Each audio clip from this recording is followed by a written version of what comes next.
Autobiography of Jonathan Crosby, 1807 to 1892. Source: Autobiography of Jonathan Crosby. TypeScript: Utah State Historical Society. Holograph is also located in the Utah State Historical Society. A biographical sketch of the life of Jonathan Crosby written by himself. I am the son of Jonathan Lois Barnes Crosby, and the grandson of Jonathan and Esther Osgood Crosby, and was born in the town of Wendell, Franklin County, state of Massachusetts on the 20th of July, 1807. My father was a farmer, and I was raised as such. I had not much knowledge of mechanism when I lived with him. He used to do some of his own carpenter work such as coopering. He was a professor of religion, also my mother. They were members of the Orthodox Church, so-called, in that country, Trinitarians in principle. My father was a Unitarian in principle, but he never said much about religion, never prayed in his family except to ask the blessing on the food and return thanks when done eating. My mother was a very zealous Christian, and used to talk to her boys, only two of us, when we were small and old enough to understand. And, accordingly, we were traditionated to be religious when quite young. They were very constant meeting-goers and always took their children if they could. We were compelled to go to meeting, oftentimes when we did not want to, after we became much older. There were no Sunday schools in those days until we were about 12 years of age. Before that, the children in the district schools were called together once in 3 months, and catechized by questions and answers from the Bible, compiled and printed in the form of little books and given to children to learn. Also portions of scripture to commit to memory and little songs or hymns. Our mother used to learn us these things at home, and when we were old enough to read, she would have us read some in the Bible every day when we did not go to school. We always had to go not less than a mile to school, and sometimes 11 miles, 3 months in winter and the same length of time in summer. I was sent to school when 3 years old. I did not love to go to school in my childhood, never loved to study. My brother was the reverse, he loved it. When I undertook to commit anything to memory, I could do it as quick as anyone. I can look back and see the hand of the Lord which has been over me from my birth, and has preserved my life for the great work of this last dispensation. The destroyer was after me as soon as I was born into the world. When I was 9 years old, in the winter of 1816, I was attacked with the spotted fever which prevailed at that time. Many children of my age were made deaf and dumb. The doctor that attended on me had 2 boys near my age who were deprived of those senses by that disease, and at last, the doctor himself, was taken with the same disease and died. I went to his funeral with my parents. Through the blessing of God, by the vigilance of my mother, I was spared. Again, when I was 11 years old, the destroyer was after me, for I was taken with putrid dysentery which brought me near the point of death. My mother also became sick of the same disease and died the 30th of July, 1818. My mother, at her death, left 2 little girls, one 4 years old, the other 3 months. After 9 years from the death of mother, my father married again. During that time, he hired a housekeeper, but we, the children, did not receive the instruction at home that our mother used to give us. About this time, 1818, Sunday schools were set in order, and protracted meetings held, sometimes a whole week, and every exertion made, and means used to convert sinners. All denominations held them but would not unite their meetings. Each held their meetings by themselves, Baptists, Methodists, and Congregationalists, but their members would go from one to the other. We used to attend Sunday school and repeat scriptures, hymns, and the catechism, and when I became old enough they put me to teaching a class. School held 1 hour only. When 16 years old I became a member of the choir, and played the bass viol therein until the fullness of the gospel took me away. I was frequently urged and exhorted to get religion, be converted, join the church, but I could not see it. Their reaching had no effect on me. With all their hellfire and brimstone, they could not frighten me. Something seemed wrong. I said to thee, if the Bible is true, why don't you teach it all alike? Why all this division in the world? Where is the faith and gifts of the gospel that were enjoyed by the ancient saints? They could not answer me satisfactorily, so I would not be converted. When I was 17 years old I got hurt and had a sore on my side. The destroyer thought he had me then, and the neighbors thought I was going to die, but our Father in heaven thought differently. By his blessing my life was spared, not by the faith of anybody except that they had faith in the doctor who attended me. But the Lord blessed the means used, and I was restored, although I was not able to do anything for 6 months or more, and I have felt the effects of it all my life. Nothing uncommon transpires from that time until I was 26 years old.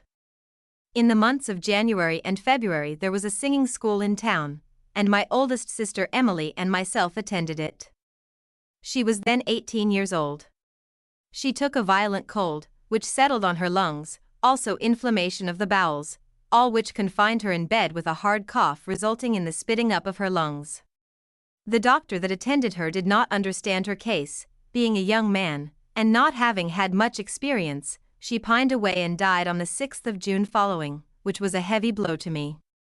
To see her, a fair, beautiful young woman as she was, fade away and suffer as she did and die, was almost more than I could bear. I felt as though I would be willing to take her place if she could live and get well. It affected me so much that I thought I should not live long. And people thought I was becoming converted and getting religion. To be sure, I was trying to find out which of the religious sects was right, for I wanted to obey the truth. I read the Bible and comments on it by Doddridge and others, and our minister labored with me, but I could not be satisfied. However, he urged me to join the church, and I concluded to do so accordingly, in the month of September, 1833. I was propounded for admission into the church. This was the custom with them, the applicant giving notice of his intention to join 2 or 3 weeks before admission. In the meantime, they had to undergo an examination and if found worthy, would be admitted. After I concluded to join the church, and was propounded, I felt more miserable than ever. I could not sleep of nights, and there was a great burden upon me which seemed to me more than I could bear, and I prayed the Lord to release me from it and show me the right way. Some time before this, I think, I dreamed that some new preachers came with a book containing new doctrine, and which threw new light on the Bible, and their preaching was different from that of all others, and that I rejoiced in it. But when I awoke the dream somewhat left me, and I thought no more about it. The next Sabbath after I was propounded, I went to meeting again, and it being quite early, I went into a store kept by 2 young men, and they told me that 2 young men, preachers, had come to town, had put up at the tavern, and would preach in the hall that evening, that they had a new book, a record, which had been found, and was an addition to the Bible. Well, I said, I am glad of it, I hope they have got the truth. I can't see the propriety of so much division in the world about religion. I shall go and hear them. After the close of the afternoon meeting, I walked home 2 miles, this distance we lived from town, did my chores and hurried back. This was near the last of September. The meeting commenced at early candlelight, and the hall was filled. They opened by prayer, but I believe there was no singing, for the young preachers were not singers. They were mere boys, one 18, the other 19 years old. One of them arose, took the Bible and read a little, I think from the 11th chapter of Isaiah, then commenced his discourse. He treated upon the dealings of God with the children of men from Adam, down to the present day, and of the downfall of Israel, and of their restoration, and of the renewal of the covenant in these last days. And such a flood of scripture was quoted, chapter and verse, without reading it or looking in the book, that everybody marveled. I rejoiced exceedingly, and they all saw that I was interested, and so I was. The Spirit of God was upon me, and I went home prophesying. The next morning they came to my father's house. I was in the field digging potatoes. My sister came out and called me, and I left my work and went to the house. I was glad to meet them, and invited them to take a walk with me about a mile to a man who was a Methodist. He was well educated, and strong in argument on theological questions. I thought if there was a man in the world that could whip them out, he could do it. This Mr. Harris was tending his mill. I introduced them, and Mr. Harris took the Mormon book, looked it over a moment, asked some questions about it which they answered, also in regard to the ordinances of the gospel, particularly baptism, which they also answered. He then stopped his mill and invited us into the house. After we were seated, he conversed a while with but entered into no argument with them, at which I marveled. And I said to him sometime afterward, I brought those men to you for you to whip them out in argument. He said, they have the truth, and I can't do it, neither can anyone. Well, I said, I did not believe you could, but I wanted them tested. I knew it, their preaching was true, and I rejoiced exceedingly. We had another meeting that evening and everybody, nearly, took notes, and seemed much interested. I thought surely the people will receive this, but the ministers set up against them, and called them false teachers. They labored with me, and urged me to keep away from them and let them go, that if they stayed, some persons would be deceived and led astray by them. Well, said I, if they teach the truth I am in duty bound to receive it, and which is the duty of everyone. But, I said to the minister, if you will go and hear them and show to the people that they are false teachers, and prove them to be impostors, and you ought to be able to do it, then I will leave them. So I prevailed on him to go and hear thee again. And after the elders had finished their discourses, they gave liberty to anybody to speak that wished to. Then the minister, Mr. Cliggott, arose and said, these men are false teachers, and left the house, and the people followed him. I saw him a few days after that, and said to him, why didn't you show us how and wherein those men were false teachers? Do you think we are going to take your word for it without proof? Fact is, they teach the truth and you know it. Those elders stayed about there for 2 months, and I supposed a good many people would obey the gospel. But how disappointed I was when I found that only one young man besides myself, and 4 females, received their teachings. The cross was very heavy on me and I was about to let the elders go away without obeying the gospel, but the Spirit said to me, perhaps you will not have another opportunity. Likewise I had 2 sores on me, one was a burn, and the Spirit said, those sores will never get well if you do not obey the gospel. The sores had been on me a long time, and I could not heal them with anything I could put on them, and they grew larger all the time, although quite small at first. These reflections were so heavy upon my mind that I was weighed down with sorrow. I went to the next meeting without taking any clothing for baptism, which was on Monday, the 2nd day of December, 1833. A few persons were to be baptized in the forenoon, and then the elders were going to leave the place, and I was going to take them on their way for 10 miles in a sleigh as there was plenty of snow on the ground. Well, I went to the baptizing but did not expect to be baptized, but when the elders saw my sad feelings they urged me to obey the ordinance of baptism, and even some persons who did not intend to be baptized themselves advised me to be, and one person offered to lend me clothing, so I accepted the offer and was baptized and confirmed. After that, the burden left my mind and I felt free and light as air, and my sores were soon healed. The other man who was baptized at the same time, whose name was David Nelson, the elders ordained a priest. He had been a Baptist by profession and a member of that church. We held our little meetings, only 6 of us, every Sabbath, but the neighbors would also come in to hear us. The Lord blessed us, and we had good times. Soon after this Brother Nelson had to leave the place to get employment, and he ordained me a teacher, so we kept up our meetings as well as we could, but prejudice soon manifested itself in the public mind, and I had someone to contend with in argument every day, so I carried a Bible in my pocket all the time wherever I went to work to argue from. I used to attend the evening meetings of the various sects where they gave all or anyone a privilege of speaking, and used to improve the opportunity, and give them a little lecture on the work of the Lord. It used to vex them some, and they used say they would like hear me talk if I would not always preach up Mormonism. The next summer following, Elder Harlow Bedfield came to our town and preached, and a few more persons were converted, and added to our branch. Also Elder Isaac Morley and Bishop Edward Partridge visited us, and we had a time of rejoicing.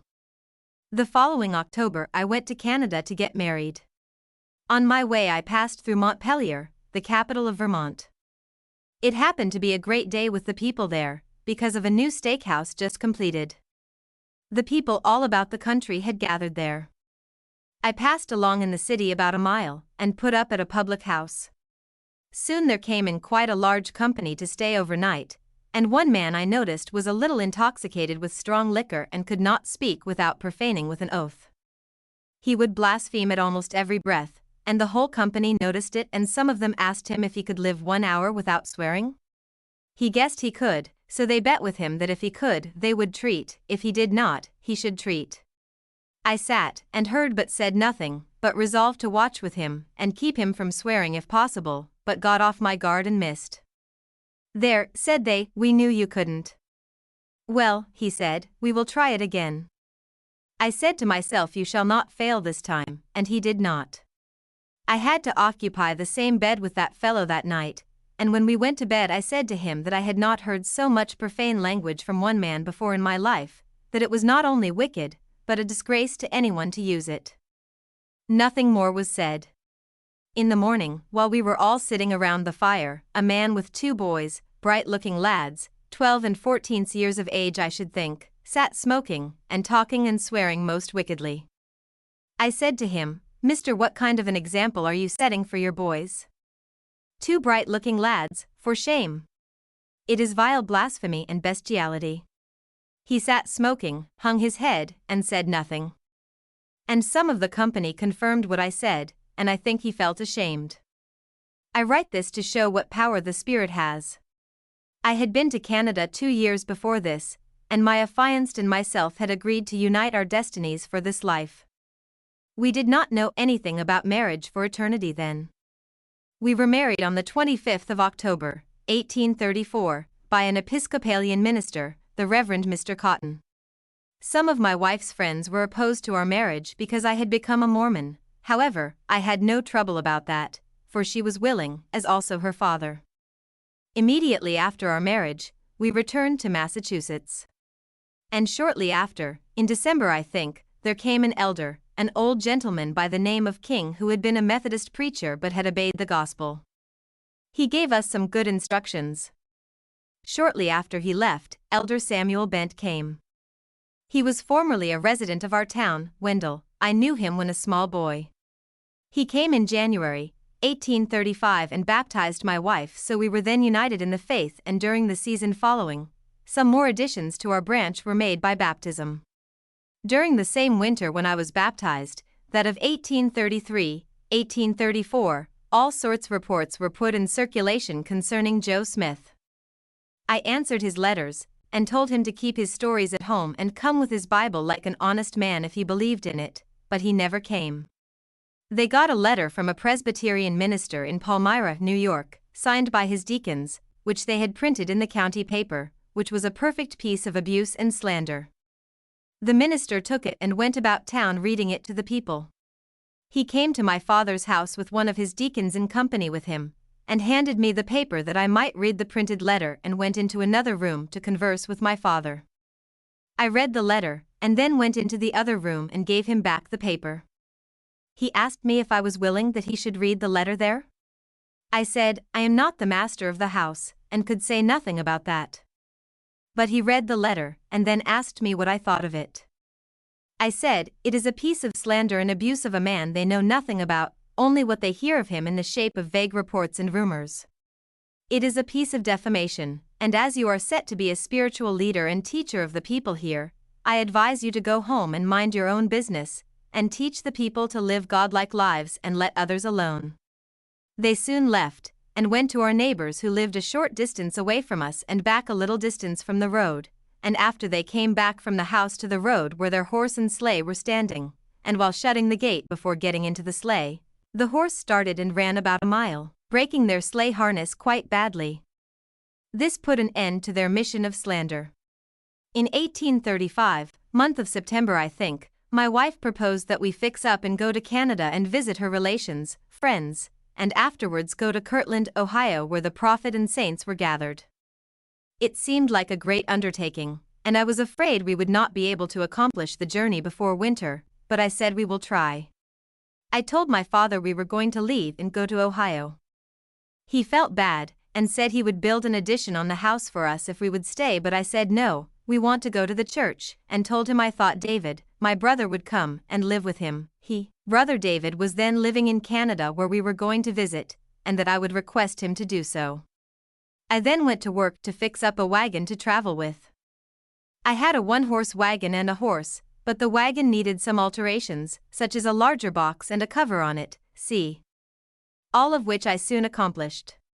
We then made a few visits among relatives, friends, and told them of the words of the Lord concerning His great latter-day work, but they did not feel interested in them and advised us not to go after those Mormons, but we could not be turned. So on the 2nd day of November, 1835 being all ready, we bid adieu to my father, stepmother, and only sister, and started upon our journey with the blessing of the Lord. My father wept at our parting, and I felt sorrowful, but our heart's desires and thoughts were for Zion. All our effects, a bed, a little clothing, and a few carpenter tools I had made myself or picked up about the neighborhood, all were packed into our little wagon with one horse to pull it. We traveled over the Green Mountains of Vermont to the of Shaftesbury, where we left our luggage at a tavern, and went on our journey to Canada. We bid adieu to my wife's father, mother, and friends. And my brother who was living there I requested to go and live with father, which he did do, then returned to the place where we left our luggage, loaded it in the wagon, and proceeded on our journey towards Kirtland. We had very good weather and good traveling until after we crossed the Hudson River. At Waterford, state of New York, snow came, and from that on we traveled in snow. We passed into the town of Fredonia, and stopped with Dr. Cowdery one day, and then traveled on. There was so much snow on the ground that it was very hard traveling for our horse, so I hired a man who was going the same road with us with a sleigh and 2 horses to take us along the road for 2 days. So he set our wagon on his sleigh, and hitched our horse behind, and we then traveled much faster and easier than before until we arrived in Ripley, Chautauqua County, New York, where Addison Pratt and family lived. We thought we had been blessed and prospered by the Lord thus far on our journey, and very truly we had been. The Lord was with us by His Holy Spirit, for we continually had good courage and perseverance.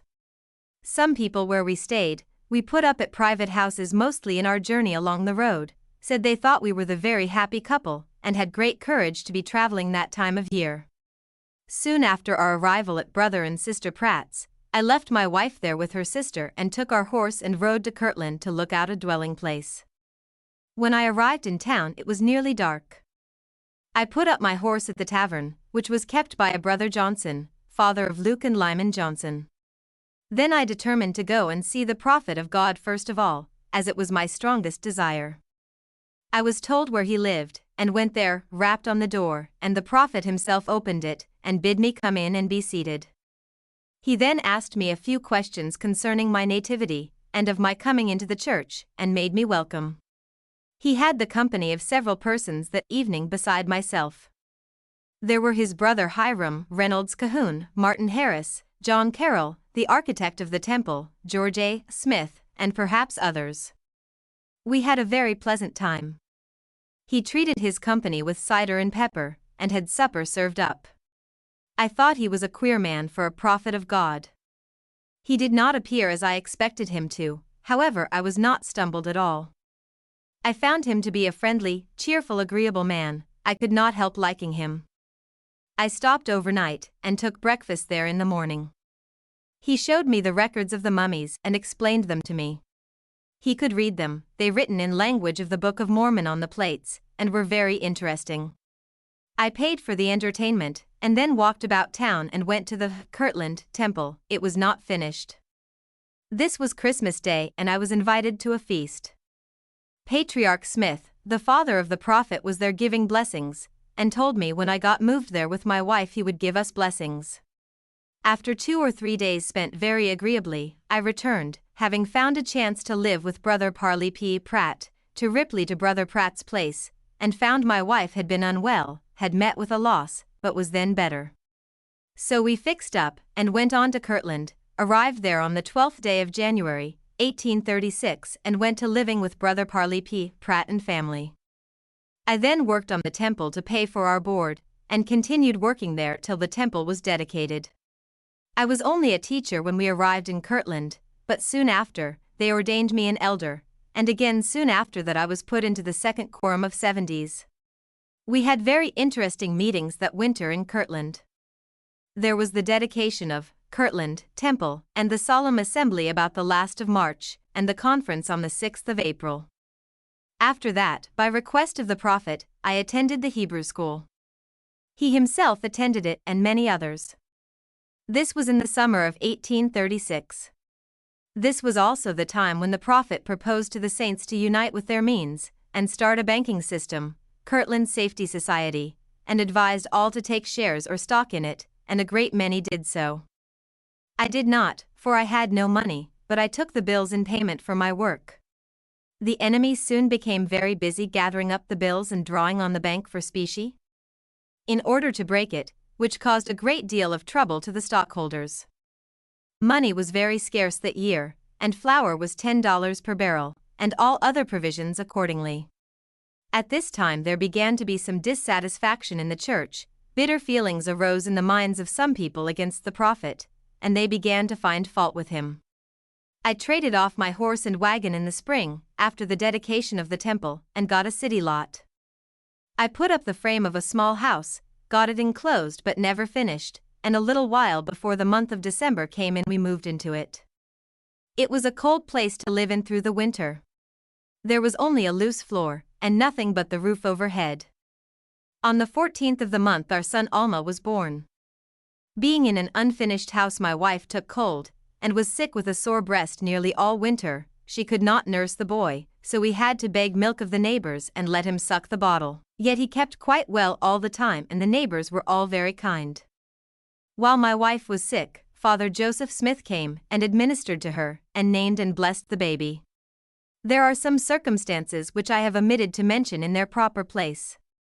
Shortly after our arrival in Kirtland, brothers Brigham Young, Heber C. Kimball, and Parley P. Pratt came to me to borrow money. I was in possession of nearly $100 at the time, and they were very destitute of provisions and comforts of life generally. Brother Young said he had nothing in his house to eat, and he knew not how to get anything. He said he had been standing in the door of the printing office thinking of his condition and felt so bad that the sweat rolled off of him. Soon Brother Parley came along, and he said to him, "What shall we do? I have nothing to eat, and I don't know how nor where to get it." Brother Pratt said, "There is a brother and his wife who have just arrived at my house, and he has got some money, and I think he will lend us some." I had lent Brother Pratt $7 before this. So they all three came, and I lent them $75, 25 for each, and they gave me their joint note. This was in January 1836.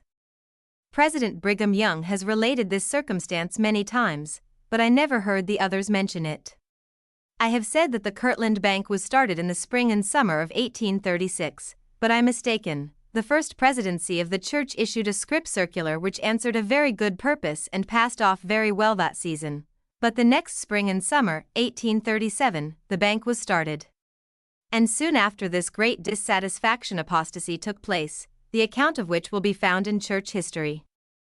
In the spring of 1837, I went to work on a house for the prophet Joseph. There were several workmen engaged on the building, and we took Kirtland money in payment. But it passed in trade only for a short time, and then hard times came on, provisions became high, and the Kirtland money would not buy them. So the workmen all left the house, except myself, and went off into the country to find employment. But I stayed by, and kept to work on the house until everything was gone, and we had nothing to eat. I was then compelled to stop work and spent a day running about town trying to buy some food with Kirtland money, but could get nothing for it, and I went home sorrowful, sat down with my wife, and the question was, now what shall we do? But soon the thought occurred to me, and I said, well, in the morning I will go and tell Sister Emma, the prophet Joseph was gone from home, how it is with us, and we won't starve in one night. Just then brothers Joseph Young and William Cahoon came in, and learning our destitution, offered to lend us some flour and potatoes for supper and breakfast next morning, which were very thankfully received. The next morning I went back to work with a determination to tell Sister Emma concerning our situation, and see whether she could let us have some provisions. Well, I went to work, and did not go in to see her, but in a little while, she came in where I was at work, and brought a nice ham of bacon, and said, I don't know how you are off for provisions, but you have stopped and worked while the others are all gone. So I thought I would make you a present of a ham of bacon. I thanked her very much, and then told her of our destitute situation. She said, I will let you have some flour. So she gave me some 40 pounds of flour. Then, at night, a company of 5 or 6 brethren with myself went down the Chagrin River 2 or 3 miles fishing and were gone all night. We caught a fine lot of fish, so we lived well again. And 7 kept to work on the prophet's house until it was finished. On the 3rd day of January, 1838, I left Kirtland in company with Brother Warren Smith, who was killed in the Haun's Mill Massacre, Missouri, on a mission to preach the gospel. We were not particularly called and appointed to take a mission, but we volunteered to go. We traveled south to Wellsville on the Ohio River. We did not hold very many public meetings, but we preached privately in families, going from house to house. We crossed the Ohio River into Virginia in Brooks County, and held several meetings, one in particular at a Mr. Josiah Burke's on a Saturday evening. A Campbellite preacher was present and also some Presbyterians. At the close of our services we gave liberty for anyone to speak that wishes to, but not much was said, so we dismissed. After the dismissal, the Campbellite talked some with us, and a Presbyterian man, becoming excited, said we ought to be tarred and feathered, and rode on a rail. I said to him, "I suppose you would like to do it?" "Yes," he said, and struck me on the forehead with his fist. It did not hurt me much, but raised a little lump. This man's name was Robert McLeod. Mr. Burke was not present at the time of the striking. Had he been, he would have knocked the fellow down, but McLeod's sister was present and she flew at him in rage, and kicked him out of the house. This woman was living at the time with Mr. Burke in adultery, in a separate house on his farm, and had several children by him. Burke was practically a polygamist, but neither he nor the woman were religionists. We held another meeting next morning Sunday. Only a few came, yet we had a good time and no abuse. When we left Mr. Burke's place he gave us some money. From there we went about 2 miles to Mr. Thomas Wilcox's place, a rich farmer, a man of no religion. We preached and sung to them half the night, and they treated us very kindly. From there we went on into Pennsylvania, passed through Pittsburgh and held a few meetings, but our preaching was mostly fireside talking and were generally very well treated until we arrived home. We had been gone from home about 2 months. When we reached home, Kirtland, we found the printing office and Methodist meeting house had been destroyed by fire, and the prophet Joseph, his father, brothers, and all their families were gone, and also many others went off in the night because of the threatenings of mobs who tried to burn the Kirtland temple but did not succeed. Shortly after my arrival home from that short mission, I received a letter from Sister Pratt inviting me to visit them and wondering why I did not visit them if Mormonism was true, and try and give them an understanding of it. Accordingly, I started off in the month of March begging my way for about 100 miles to Ripley, Chautauqua County, New York, where they lived. When I arrived there it was at the close of a protracted meeting, and they were filled with the spirit of it and were not very glad to see me and did not want to hear me preach, and contended hard against me. And I think, had it not been for the invitation they sent me to come and visit them, they would have invited me to go home again. I stayed a whole week before they would consent to get a meeting for me to preach, contending with me all the time, but finally concluded. Get up a meeting for me in the schoolhouse, and the people turned out, and filled the house, and we had a good time. After that they contended against me no more. I held 1 or 2 more meetings, and Sister Pratt agreed to come to Kirtland, and make us a visit. Then I left them, and begged my way home again. In the month of April, Sister Pratt came and visited us, stayed about a week, visited Martin Harris and some others, went to meeting, and became pretty well confirmed in the truths of this Latter-day Gospel and returned home with a favorable report. After this, in the month of May 3rd, Pratt came and stayed a few days and was baptized. And when he was ready to start for home, he invited us to come and visit them again, and suggested that I go with brother-in-law Horace Barnes to Canada, where my wife's and Sister Pratt's family relatives lived. Accordingly, in the latter part of June we fixed up and got a team to take us to the landing on the coast of Lake Erie, Fairport, where we got aboard of the steamer New Erie, and landed at Erie, Pennsylvania, where we found my wife's brother Horace Barnes with a team ready to take us home.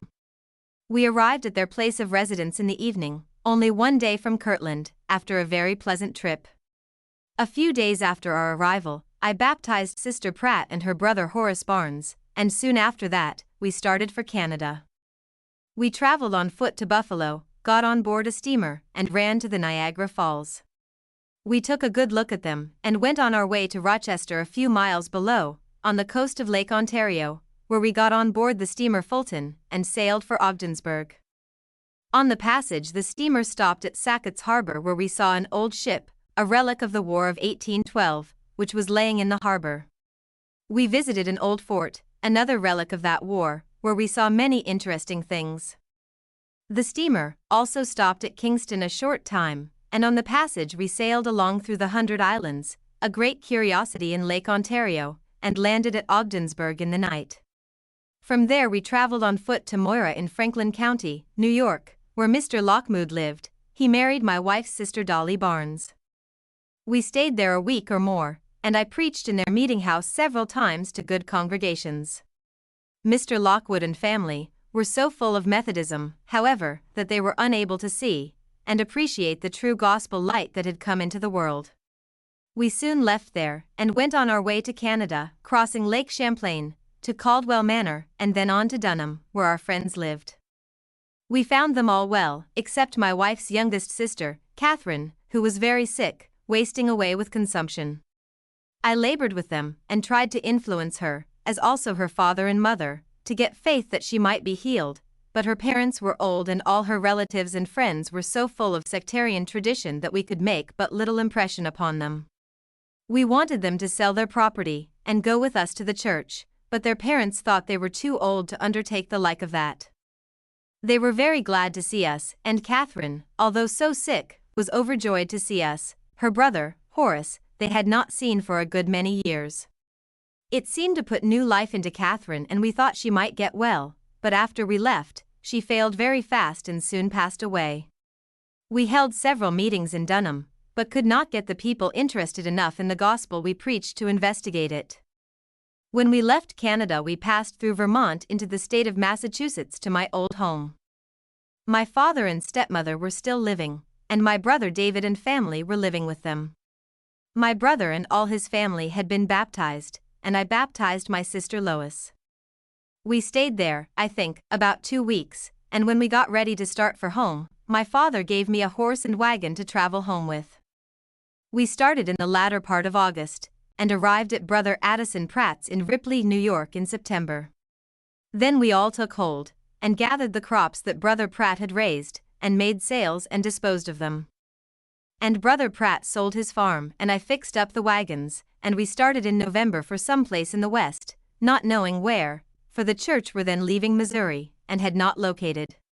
We arrived in the state of Indiana in January in the little town of Pleasant Garden, and still not knowing where the church would locate and being a little weary from traveling, we concluded it best to stop a while in that town.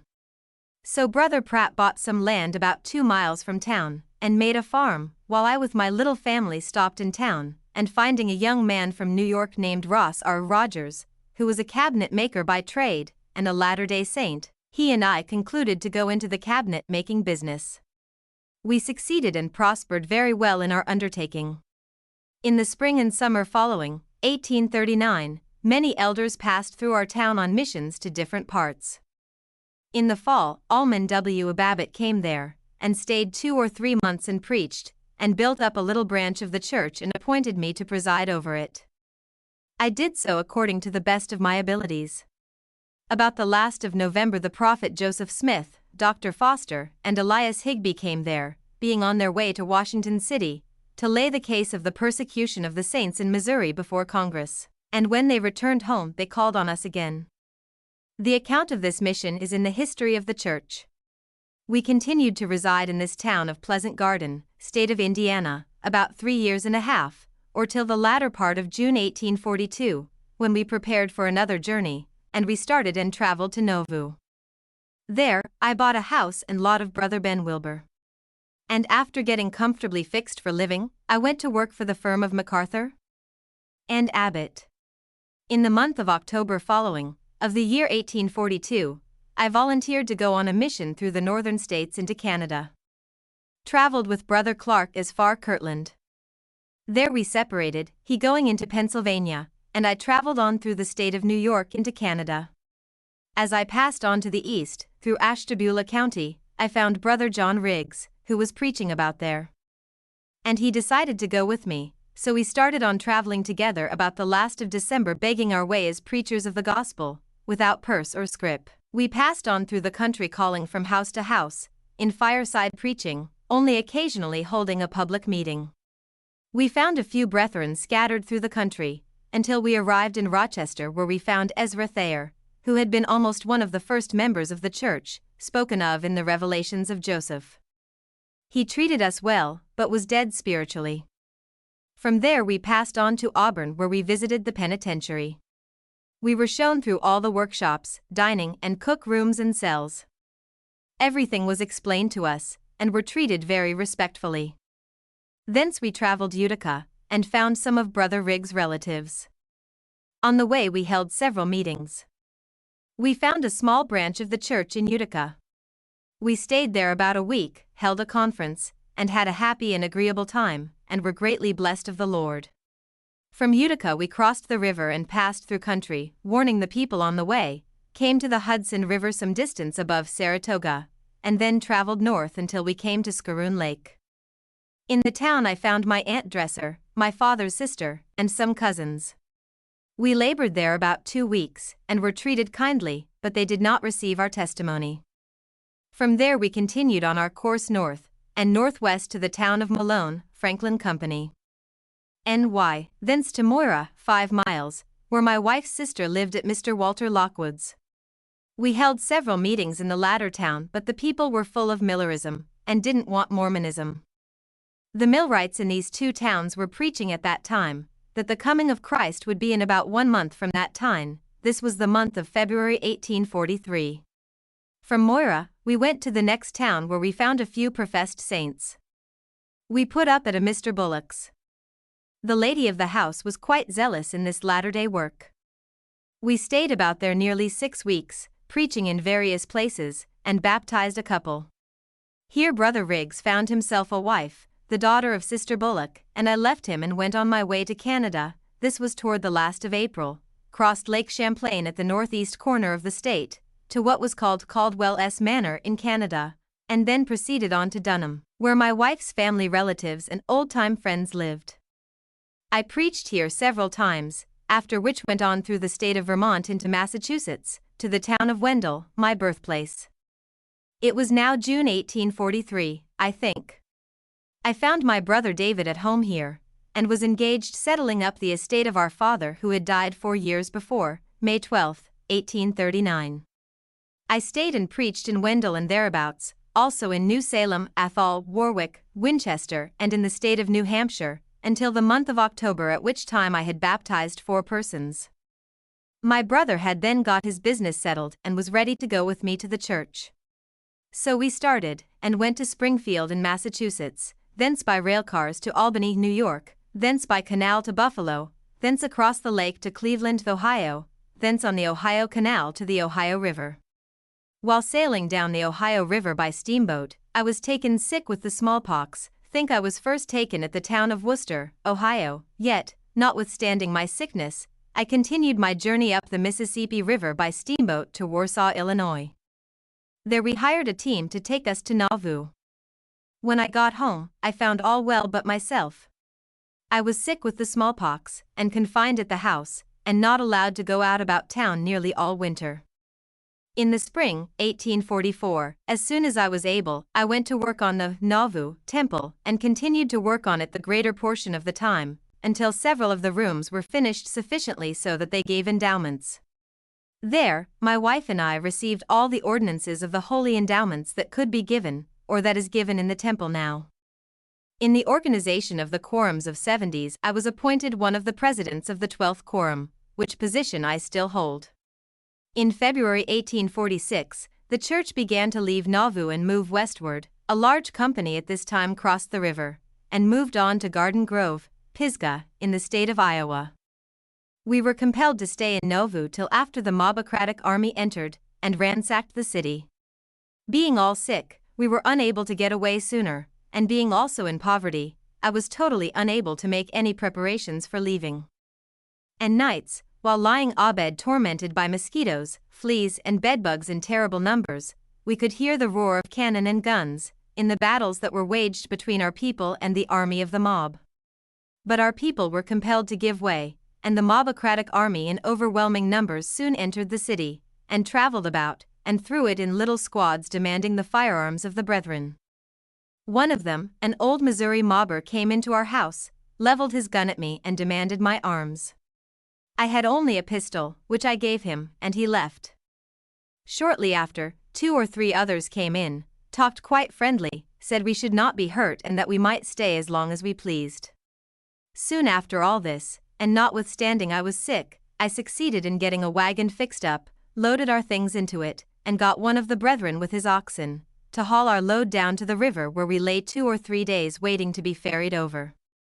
At length we were taken over to the west side, where we stayed a week or more camped by a large slough.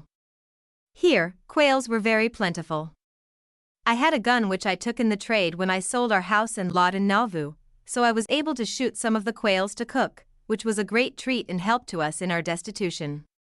In the time of the war between our people and the mob at Nauvoo, for a long time we had scarcely anything at all to eat, and were all sick with ague. I was just able to walk about, so I went to Brother Joseph L. Haywood, who, with Almon Babbitt, had been appointed agents by the 12 apostles to attend to public business in Nauvoo after they and the chief body of the church were gone, and I told Brother Haywood of our destitute condition, and he in great kindness provided us some food, for which I was very thankful. While we were camped by the big slough, I killed a great many quails, others did likewise. It is said the quails had been so plentiful that the companies that preceded us were able to pick them up alive, but I saw no such chance. Indeed, it was always difficult for me to get near enough to shoot them. I have not written anything yet concerning the massacre of the prophet and patriarch. This can be read in Brother D. Tyler's History of the Battalion, as written by President John Taylor. We were among the mourners, and saw their bodies when brought home to Nauvoo. The last words I ever heard him speak were, "The Lord bless you if you never see me again." He looked sorrowful and heartbroken as he started off a prisoner to Carthage. After being camped a week or more by the big slough, I borrowed a yoke of oxen, and moved up to Jack Oak Grove. Here, we camped another week in company with several others, and then I got a brother to take his team, and haul us over to Sugar Creek a few miles further. Here President Brigham Young and company camped in the winter, leaving Nauvoo. Shortly after arriving at Sugar Creek, a man came to us. He was a Gentile, and, learning our situation, said he wanted some work done on his house, and if I would do his carpenter work for him, he would come next day with a team and haul us home to his house, to which I agreed, and accordingly the next day he came with his team and took home with him. This man's name I quite forget, and notwithstanding I was quite unwell, being more or less afflicted with chills and fever, having a chill every other day, I went to work for this man, yet frequently compelled to rest from my labors because of poor health. We stayed here several weeks, and were treated very kindly, but the ague hung on us, and as winter was coming on, this man became afraid we would be a burden on him, so he proposed to haul us up to Bonaparte, 5 or 6 miles further on, and we were quite willing to go. In Bonaparte we found Brother Melvin Wilbur and family. With them we stayed a week or more. We had 2 cows that we brought with us from Nauvoo, only one of which gave milk, and the other being quite fat. I killed her and sold some of the beef for breadstuff, so we became pretty well supplied with eatables. This was in November 1846, and soon we moved up to Benton's Port on the Des Moines River and stopped a short time at a house occupied by Brother Cheney Moore. The latter, a mechanic, worked in one room of the house, and I went to work with Brother Moore while making bedsteads. Some time afterward I got a chance to work on a new house in course of building, making sash and doors at a very low rate of wages, but we managed to live pretty well. Provisions were very cheap, and I succeeded in getting a plenty. And besides, by my work, I earned 2 yoke of oxen, got fitted out with provisions, and in the spring of 1848 we started, moving on westward to Canesville, or somewhere else, didn't know where. During our first day's travel we came to a bad slough crossing in the road, and we got stuck fast so that we were compelled to unload in order to get out, but even then our team was not able to pull the empty wagon out.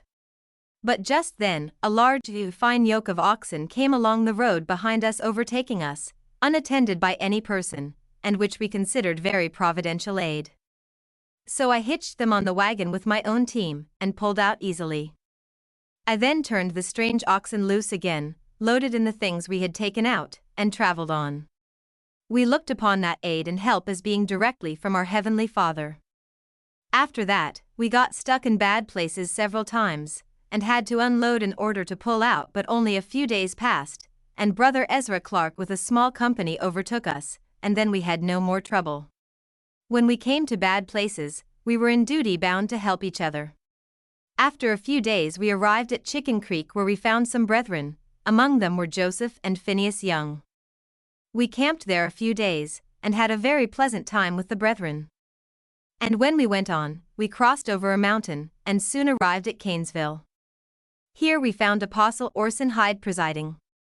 He told us if we had provisions enough, we had better go on to winter quarters and be ready to travel on to Salt Lake Valley, as Brother Amasa Lyman was there, organizing a company to start for the mountains.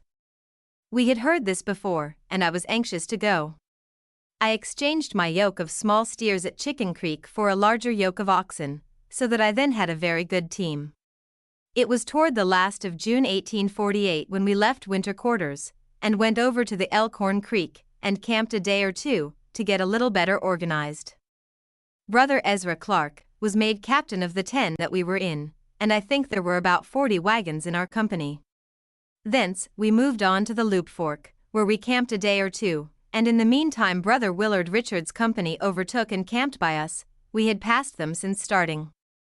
We forded the Platte River, passing in at the mouth of the Loop Fork, and passed on to the south side of the Platte, went on about a mile and camped. Next day we took our teams and went back and helped Brother Richard's company over the river. We had to double team with them in crossing.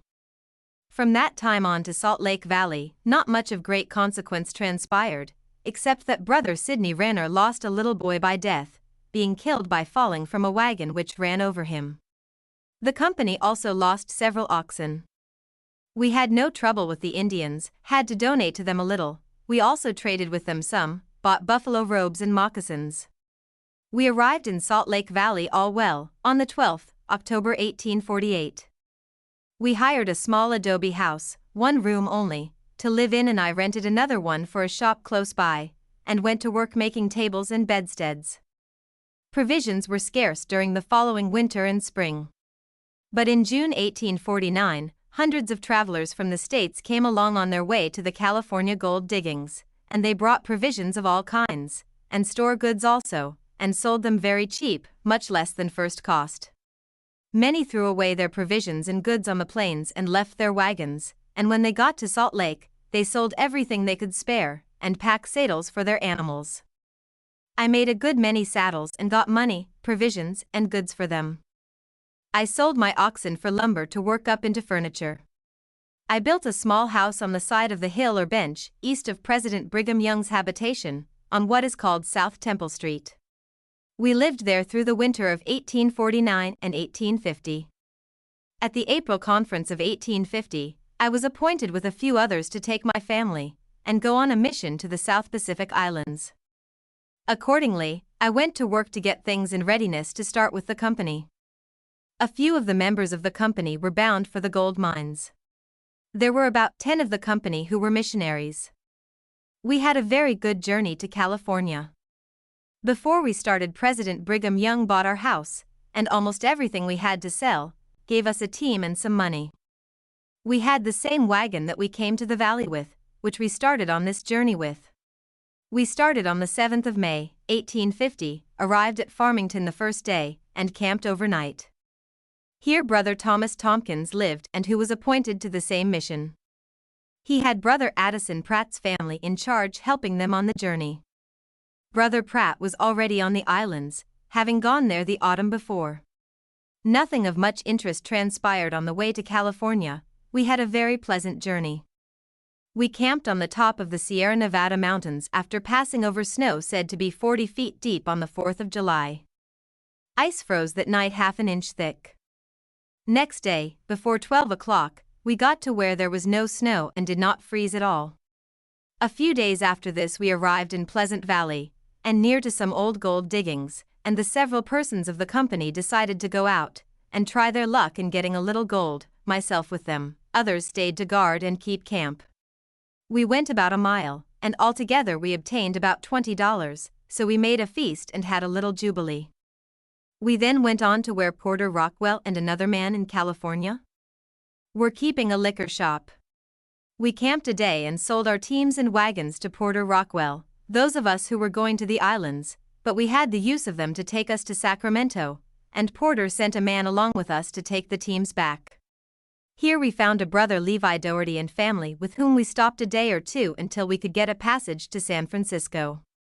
We found a vessel, the William Olden, a bark from the state of Maine. The captain charged nothing for our passage, only he wished us to help him to take in ballast and wood for his return trip home to Maine. The terms we cheerfully agreed to and got our things aboard. I bought a chest of tools on board this ship, which were all new, for less than what they cost in the state of Maine. These tools were much needed, and much used after we arrived on the islands.